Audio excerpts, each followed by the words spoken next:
Hey everyone, it's Mike, Rocky Ridge. Today is second day after the sixth pigeon race, which was a 220 miles from the release site to my loft. So I had made up an entire video of the sixth race, and I realized it's basically a carbon copy of the third, fourth, and fifth race. We had the same weather, the same wind direction and whatnot, and of course my birds on the last few races have been blown to the west, and all the lofts upstate, they all saw my birds because young birds, I guess they really don't fight the wind very well, and so that's what happens. And then I get a lot of calls from club members saying they either seen my birds or they have my birds, they're trapped in. So they're pretty much in that routine now where they always go upstate, and they kind of almost drain that way, even though I've done all the individual tosses and spent days on end making them independent, which they are independent. I mean, they do come home for the most part by themselves, but not until they have been upstate. So my best birds now, according to the race sheet, they look like, you know, about in the middle of the sheet. So nothing really great to report on, you know, results, but very proud of the birds though. I don't lose many.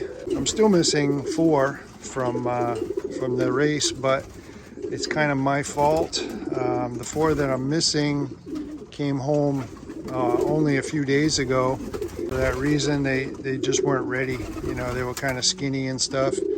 So I did them a disservice by sending them, and it's just, you know, wish I hadn't done it. I thought they could handle it, you know, but they need more time than that when they go through an experience like that. One of them was a pure white, but I have all 4 of my other pure whites did fine, you know. But it's tough to tell who does better than, you know, which birds are better than others, because they just the way it's set up, you know, it depends how much time they spend upstate and how much food they eat up there, whether they're fed or not. You know, it's a tough one. So I've worked out a deal with a trucking company that's going to take my birds. They go different places in the state, which are at least a couple hundred miles, and I'm going to make them up special crates, and they're going to transport the birds for me, which is very exciting because I'm going to have my little my own little one loft race with just my own birds, of course, but at least I'll be able to see which birds are faster for once. So that would be good to know, you know, because I can do that about 4 more times, and then I'll start to get a good read on which of these birds would be better to breed, stuff like that.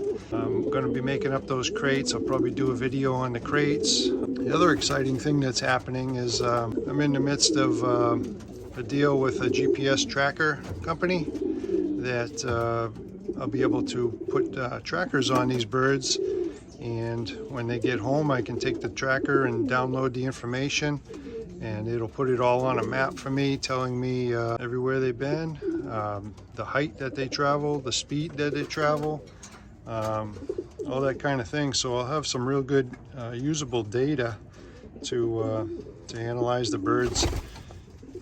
Something you want to look for. That'll be happening within a few weeks, and you know, subscribe to the channel and get your notifications so we can really dive into this thing and see what these birds are up to when they're out on a flight. That's it's going to be a very eye-opening experience, and should be very, very interesting what goes on. So, you know, it's tough. Club racing, you know, it's very subjective with the wind patterns, which lofts are going to do better. And if you watch Firebird Loft, he did a good coverage this week of the 6th race. You won't see my name on it because I don't have the Benzing live, but and then I believe on the 5th race he had a real good explanation of what's going on with the wind and why he's doing better and why those guys on the west side are winning with this wind pattern. So it's interesting stuff, you know. Not so much for me. I wish my loft wasn't so much off the beaten path, because then I could, you know, really find out more about my birds. I know they're great birds. I mean, these guys are, I don't want to use the word warriors, but because there's already a YouTube channel that uses that term for his birds, but boy, I tell you, they fight. They are tough, and they do not give up. They come home. As far as all these nest bowls, a lot of them are sitting on eggs. I have, you know, they're fake eggs, of course, but I have no idea whether or not that's a good thing, or, you know, it doesn't really seem to be helping as far as getting them to break away from the flock and come home, that kind of stuff. But a lot of people do swear by it, and so I'm giving it a try. So that's one of the things I did different this year. The other thing was putting the birds on the dark system, and you know, so they haven't had any issues with molting. Every one of them has all the feathers. So but it did seem to weaken the birds quite a bit. I suspect that when you put young birds on the dark system, it kind of matures them, and mature birds don't really like to range as much as you know, young birds.